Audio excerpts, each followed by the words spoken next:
Olá, tudo bem? Eu sou o professor Tuco e hoje a gente vai falar um pouquinho sobre a Idade Média, mais precisamente a civilização feudal. Aproveitando esse mapinha aqui, eu queria comentar o seguinte com vocês. Quando nós falamos da Idade Média, esse período aí de 1000 anos, todo mundo lembra a Idade Média e feudalismo. Perfeito, está correto essa lembrança.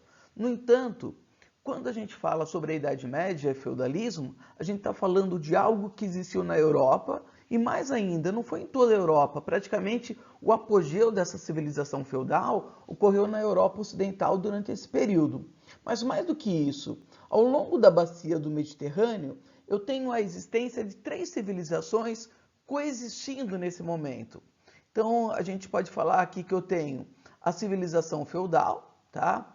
Que vai nascer aqui onde seria a França, mais precisamente no território do Reino Franco. Então, vamos colocar aqui ó, o F de feudal. Paralelamente a esse mundo feudal, eu tenho na Europa Oriental uma outra civilização, que corresponde ao Império Romano do Oriente, a chamada na Idade Média nós vamos chamar de civilização bizantina. Então tem aqui, vamos colocar o B, a civilização bizantina, que vai coexistir com esse mundo feudal, com características totalmente antagônicas. E eu tenho uma terceira civilização que também vai coexistir na Idade Média, que é a civilização islâmica. Ela nasce com Maomé na Península Arábica, está mais ou menos aqui a Península Arábica e tal, e se expande tanto para o oeste da Ásia como para o norte da África. Do norte da África, eles entram na Península Ibérica. Nessa época, a Península Ibérica ela estava ocupada pelo reino aqui no sul, pelo reino dos visigodos, depois pelo reino dos suevos. Eles conquistam o reino visigótico e vão avançando até entrar em contato com outro povo bárbaro aqui, que é o povo franco. Na Batalha de Poitiers, mais ou menos aqui, na Batalha de Poitiers, o que vai acontecer? Um chefe franco chamado Carlos Martel barra o expansionismo islâmico, colocando fim a esse processo de expansão. Mas durante toda a Idade Média, ou pelo menos durante grande parte da Idade Média, os mouros, como eram chamados os islâmicos que ocupavam a Península Ibérica, eles permaneceram nesse território. Então eu tenho aqui uma terceira civilização, que vai ser a civilização islâmica. Vou colocar aqui o I. A civilização islâmica. Só uma curiosidade. O califa, que é a denominação dada aos sucessores de Maomé, o califa que conquista a Península Ibérica é o califa Al-Gibraltáric. É em homenagem a esse califa que eu tenho a denominação desse estreito de Gibraltar. Então o que eu quero que vocês lembrem é o seguinte: falou Idade Média, na bacia do Mediterrâneo, eu tenho três civilizações coexistindo: a civilização feudal, a civilização bizantina e a civilização islâmica. Se são civilizações coexistindo, significa que uma civilização acaba influenciando a outra. E esse contato, às vezes, é conflituoso, mas outras vezes não, tá? Um exemplo disso é a cidade de Toledo, na Espanha. Durante muito tempo, na cidade de Toledo, sob o domínio dos islâmicos, eu tenho os cristãos, os judeus e os islâmicos coexistindo de uma maneira harmoniosa aí durante muitos anos. Bom, mas qual é o tema da aula? A civilização feudal. Então vamos nos restringir hoje a essa civilização feudal. Então, nesse slide, eu tenho algumas cenas aí desse mundo feudal. A gente pode colocar nesse slide o rei aqui, né, ocupando o seu trono dentro do reino. Outras cenas aqui, o cavaleiro caminhando, a igreja. Olha só aqui o castelo. O castelo medieval, diferentemente daquela ideia que a gente vê nos filmes ou desenhos animados, Barbie, o que é esse castelo medieval? Esse castelo medieval é uma fortaleza, não é um local suntuoso, cheio de luxo, não, é um local de defesa. Então a localização dele já é interessante. Ele está no alto de uma colina, muitas vezes ele ficava numa ilha, ali em um rio, na beira de um penhasco, era sempre um local de difícil ataque. Então eu tenho esse caráter bélico. Aliás, a gente percebe aqui toda uma classe social composta por nobres. Esses nobres são quem? São guerreiros. Aliás, falando em guerreiros, eu trouxe aqui, ó, para essa aula alguns guerreiros aqui que ocupam a minha casa, tá? Alguns cavaleiros medievais. Esse aqui, ele tem, né, um machado, um escudo. Esse outro aqui, ele tem uma espada. Então, os cavaleiros aí da Idade Média. Bom, além dos cavaleiros, eu tenho a igreja com o seu membro, né, os seus elementos aí do clero, que estão compostos aqui também, tá? A gente consegue perceber os membros do clero. E eu tenho a terceira camada, que é a camada servil. Essa camada servil, composta aí pelos servos, eles são a base da mão de obra. Aqui também eu tenho a mesma coisa. Aqui uma outra cena dos servos trabalhando na lavoura aí. Bom, é apenas para ilustrar esse slide aí. O que seria o feudalismo? Um conceito aqui, conjunto das características sociais, políticas e econômicas que existiram na Europa Ocidental durante a Idade Média. Beleza, então feudalismo, Idade Média. Só que a história é um processo. Então o feudalismo, características desse mundo feudal, nascem na decadência de Roma e continuam existindo, persistem ao longo da Idade Moderna. Só para vocês terem uma ideia, somente com a Revolução Francesa de 1789 é que as relações servis desaparecem naquele país. E elas continuam existindo na Rússia até o século XIX. Bom, o feudalismo ele nasceu então da decadência do Império Romano do Ocidente. Porque o Império Romano do Oriente, devido à sua localização favorável ao comércio, ele continua existindo ao longo de toda a Idade Média com a denominação de civilização bizantina. É onde existia o Império Romano do Ocidente, que ele vai entrando em decadência, que vai nascer esse mundo feudal.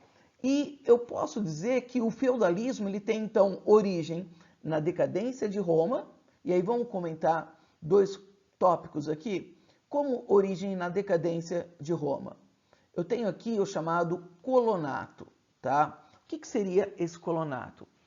Uma das principais causas do declínio de Roma é que as guerras de expansão chegam ao fim. Sem guerras, Roma não conquista terra, Roma não conquista escravos. Começa a faltar mão de obra. E quem é que vai substituir esse escravo na propriedade do patrício? O plebeu, que sai da cidade e vai para o campo, substitui o escravo. Então aí eu já tenho uma característica do feudalismo, que é um processo de ruralização, as cidades vão perdendo importância. O próprio bárbaro também ele vai, num primeiro momento, tem as chamadas migrações pacíficas, é quando os povos bárbaros entram em Roma com autorização do imperador, ou para compor o exército de Roma, ou para substituir o escravo. Então, o que seria o colonato? É quando o escravo é substituído pelo trabalho do plebeu ou do povo bárbaro, do plebeu de uma maneira mais intensa. Esse plebeu, ele faz um acordo com o grande proprietário de terra. Que acordo é esse? Olha, você me protege, você deixa um pedaço de terra para eu viver, para quando eu morrer meus filhos ali permanecer. Em troca, o que eu faço? Eu trabalho para você. Então eu tenho aí o início das relações servis. Então se eu perguntar para vocês qual é a origem das relações servis, está lá no colonato romano. Lembrando que o colonato possibilita o que então? A substituição do trabalho escravo. Então eu tenho o fim do modo de produção escravista e o início do modo de produção servil. Uma outra característica do declínio de Roma que favorece o mundo feudal é o surgimento das vilas romanas. O que seriam essas vilas romanas? Como eu falei para vocês, no declínio de Roma, a vida na cidade tornou-se perigosa devido às invasões, há uma falta de alimentos, e com a falta de alimento eu tenho um intenso processo inflacionário, tornou-se perigoso viver na cidade devido às revoltas, devido à escassez de alimentos. Então, esse plebeu, ele sai e vai para o campo substituir o escravo ali no colonato. E lá nessa propriedade, ele passa a produzir tudo que é necessário para a sua sobrevivência. Como que eu chamo essa propriedade autossuficiente do patrício? As vilas romanas. Então, as vilas romanas é a propriedade autossuficiente que vai, né, favorecer o surgimento na Idade Média das chamadas vilas. Bom, além dessas características romanas, o declínio de Roma, favorecendo a formação do feudalismo, eu tenho influências bárbaras, tá? Entre elas, o benefício e o comitatus. Tá aqui, ó, comitatus, tá vendo? E o comitatus. Bom, o que seria o benefício e o comitatus? Os povos bárbaros, eles têm costumes, tá? Costumes baseados nas tradições, nos seus gestos, nas ritualísticas. E um costume extremamente importante é de um chefe bárbaro doar parte das terras conquistadas a seus guerreiros. É o que eu chamo de benefício. Então, o que é o benefício? É um costume bárbaro, ou como muitos bárbaros vieram do leste da Europa, da Germânia, eu posso utilizar a expressão um costume germânico de um rei ou de um chefe bárbaro doar terras a seus guerreiros. E o que é o comitatus? O comitatus é a relação de lealdade entre o guerreiro e o seu chefe. Qual é a importância disso? A importância é que aqui no benefício e no comitatus eu tenho a origem das relações vassálicas. Quem consolida esse ato de doar terras a seus guerreiros é Carlos Magno, lá o rei mais importante do povo franco. Aqui eu coloquei, falou em mundo feudal, algumas características têm que vir na nossa cabeça, e essas são fundamentais. Então, a vida no campo. Eu coloquei para vocês que as cidades vão perdendo a importância. À medida que a vida na cidade torna-se perigosa, os produtos se escasseiam, as revoltas estão ocorrendo, as pessoas migram para o campo em busca de proteção do grande proprietário. Então, as cidades vão perdendo a importância. Um outro ponto é uma economia fechada. O que seria essa economia fechada? É uma economia sem trocas comerciais. E o que explica o declínio do comércio? Aqui a gente tem vários tópicos que colaboram para a gente, né, entender melhor o declínio do comércio. A primeira já está aí. O feudo, ele é autossuficiente. Então, se o feudo ele é autossuficiente, não há necessidade da prática do comércio. Um outro ponto que favorece o declínio do comércio é que o comércio é uma atividade típica das cidades. E as cidades vão perdendo a importância, vão desaparecendo, vão ficando abandonadas. E com o declínio da cidade, logicamente, ocorre o declínio também dessa atividade que é o comércio. Um outro ponto é que para haver um produto, para ser comercializado, é necessário a existência dele. E o que eu quero colocar é que a agricultura na Idade Média, ela é extremamente pequena, de baixa produtividade, há uma escassez de alimento. Então não há esse produto para ser comercializado. Então, se não há o que ser comercializado, o comércio vai perdendo a importância. E um outro tópico que nos remete ao primeiro slide lá, é que quem é que passa a dominar o comércio no Mediterrâneo ao longo da Alta Idade Média, que é o início desse período? Lembra daquele processo de expansão islâmico? Então, existe um comércio no Mediterrâneo? Sim, existe. Mas feito por quem? Feito pelo islâmico e não pelo europeu. Então, o controle econômico, político do Mediterrâneo pelo mundo árabe favorece o processo de ruralização da Europa Ocidental. Um outro tópico importante é o poder político descentralizado. Então, eu tenho o surgimento de vários reinos na Idade Média, na Europa Ocidental, no mundo feudal. Cada reino é governado por um rei. Mas esse rei, ele tem todo o poder em suas mãos? Não. Esse rei, ele doa terra a seus guerreiros. E esses guerreiros tornam senhores absolutos dentro de seus territórios. Essas terras que eles recebem são os feudos. E quem é que manda nesse feudo?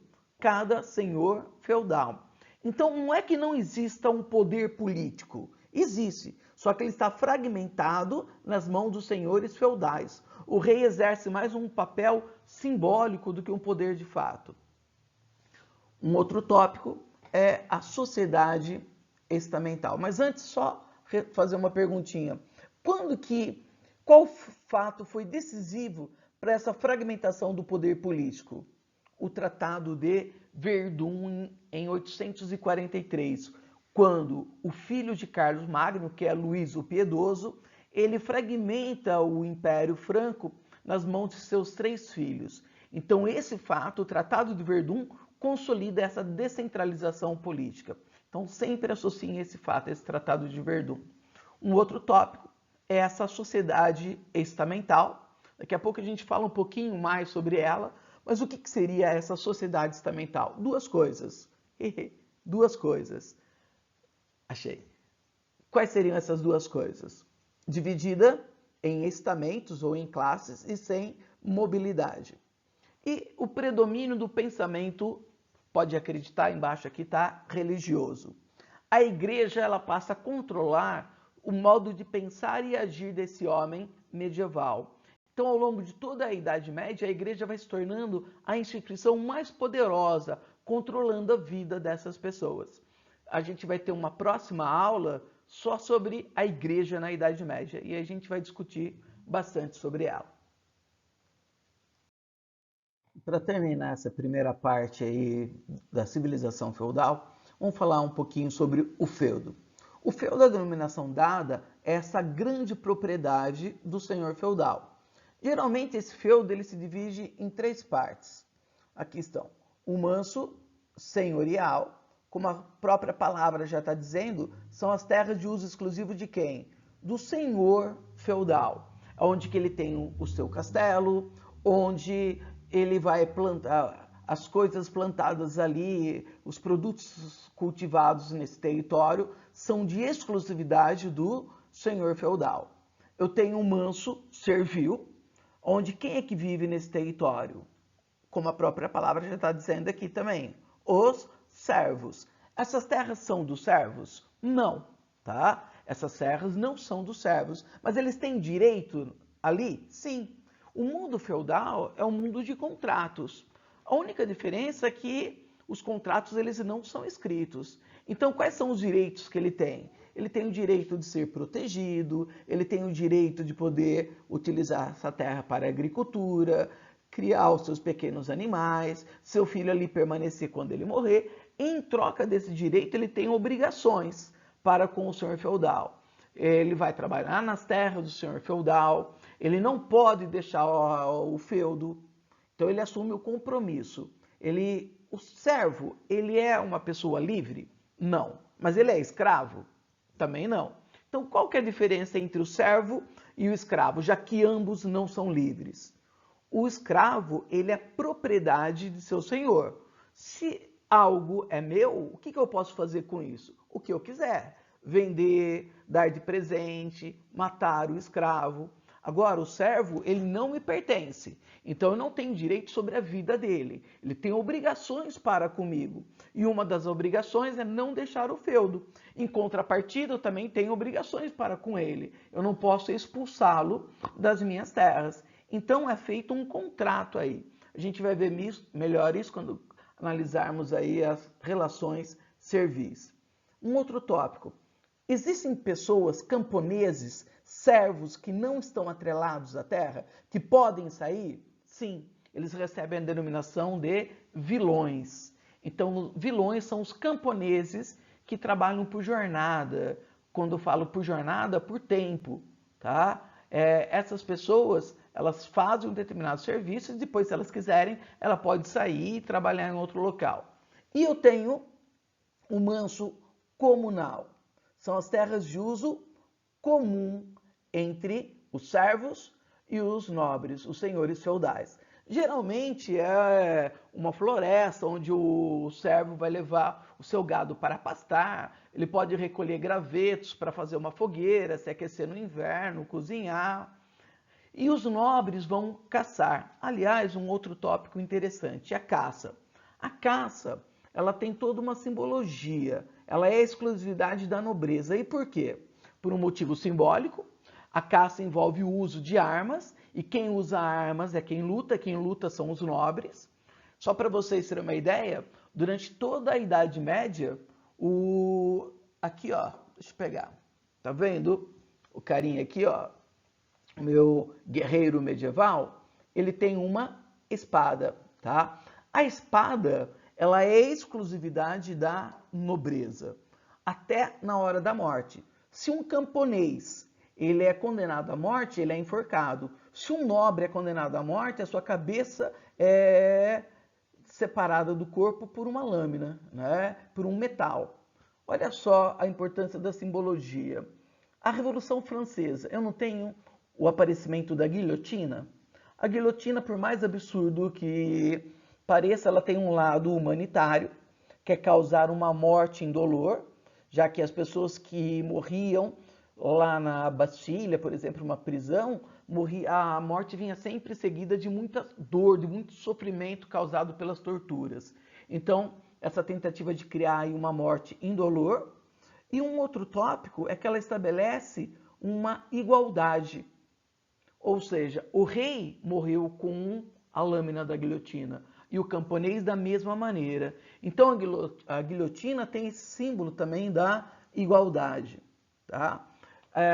Além desse tópico simbólico da caça, eu tenho um outro ponto importante que eu já comentei com vocês, que é, durante toda a Idade Média, a escassez de alimento, ela é algo comum, a fome ela é cíclica.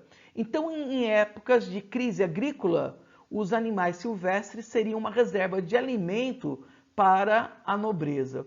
Os camponeses que fossem pegos caçando animais silvestres poderiam ser punidos, muitas vezes inclusive com a morte. Um outro ponto importante para a gente terminar esse tópico é o conceito da primogenitura. Quem que é rico e poderoso na Idade Média? Quem tem dinheiro? Não. Com o declínio do comércio, as moedas também entram em declínio. Rico e poderoso é quem tem terras. Se eu pego o meu feudo e divido entre meus 3 filhos, cada um vai ter 1/3 do que eu tinha, portanto 1/3 do meu poder e 1/3 da minha riqueza. Se eles fazem isso com os filhos deles, os meus netos serão o quê? Menos poderosos ainda. Então, para que isso não ocorresse, foi criado o conceito da primogenitura.